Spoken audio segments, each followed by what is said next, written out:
Welcome back to taste of Telugu flavours. ఇక్కడ చూపిస్తుంది millet dosa mix అండి. ఈ మిల్లెట్ మిక్స్ అయితే కస్టమైజ్ బేస్డ్ ఉంటుందండి. అంటే విడివిడిగా అయినా మిల్లెట్ దోశ మిక్స్ ఇస్తాము, అన్ని కలిపైనా ఇస్తాము.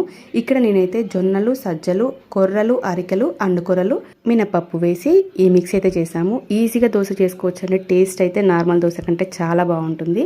రావనే భయం లేదు. చూడండి ఎంత బాగా ఫర్మెంట్ అయిందో. నైట్ వాటర్ వేసేసి జస్ట్ నానబెట్టేసుకుంటే మార్నింగ్ వరకు ఇలా ఫర్మెంట్ అవుతుంది.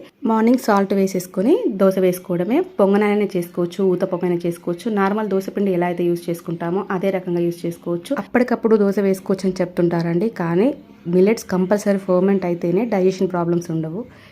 దోశ చూడండి ఎంత పర్ఫెక్ట్గా వచ్చిందో. టేస్ట్ అయితే నార్మల్ దోశ కంటే చాలా బాగుంటుందండి. ఇంకెందుకు ఆలస్యం, వెంటనే మన నెంబర్కి వాట్సాప్ చేసి ఆర్డర్. మీకు కూడా మిల్లెట్ తినాలని ఉంటుంది కానీ టైం సరిపోవట్లేదా? వెంటనే ఆర్డర్ పెట్టేసుకోండి. ఇవే కాదండి, మన దగ్గర ఇంకా హెల్దీ రెసిపీస్ చాలా ఉన్నాయి. Veg and non veg pickles, sweets and snacks అన్నీ దొరుకుతాయి.